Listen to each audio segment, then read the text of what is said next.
দিল্লি হয়ে শনিবার ঢাকায় আসছেন ডোনাল্ড লু। যুক্তরাষ্ট্রের রাজস্ব দপ্তরের ডেপুটি আন্ডার সেক্রেটারি ব্রেন্ট নেইমারের নেতৃত্বে 6 সদস্যের একটি প্রতিনিধি দল আগামীকাল শনিবার 3 দিনের সফরে ঢাকায় আসছে।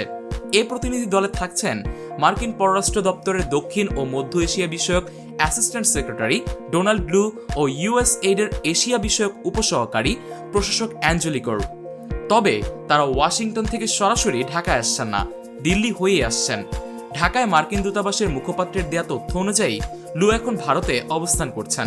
সেখানে ওয়াশিংটন দিল্লি প্রতিরক্ষা বিষয়ক ইন্টারসেশনাল সংলাপে যৌথভাবে সভাপতিত্ব করবেন লু। তারপর প্রতিনিধি দলটি ঢাকায় আসবে শনিবার। অন্তর্বর্তী সরকারের প্রধান উপদেষ্টা ডক্টর মোহাম্মদ ইউনুস, পররাষ্ট্র উপদেষ্টা মোহাম্মদ তৌহিদ হোসেন, অর্থ ও বাণিজ্য উপদেষ্টা ডক্টর সালেউদ্দিন আহমেদ ও পররাষ্ট্র সচিব মোহাম্মদ জসিমউদ্দিনের সঙ্গে মার্কিন প্রতিনিধিদের বৈঠক অনুষ্ঠানের কথা রয়েছে। যুক্তরাষ্ট্রের প্রতিনিধি দলের সঙ্গে আলোচনার বিষয়ে জানতে চাইলে বৃহস্পতিবার সন্ধ্যায় পররাষ্ট্র সচিব মোহাম্মদ জসিমউদ্দিন বলেন, অন্তর্বর্তী সরকার দায়িত্ব নেয়ার পর যুক্তরাষ্ট্রের প্রতিনিধি দল ঢাকায় আসছে। এটা বাংলাদেশের সঙ্গে সম্পর্ককে যুক্তরাষ্ট্র যে গুরুত্ব দেয় তার একটা বড় প্রতিফলন। আলোচনায় গুরুত্ব পাবে ছাত্র জনতার অভ্যুত্থানে রাজনৈতিক পট পরিবর্তনের পর বাংলাদেশের সঙ্গে সম্পর্ক জোরদারের।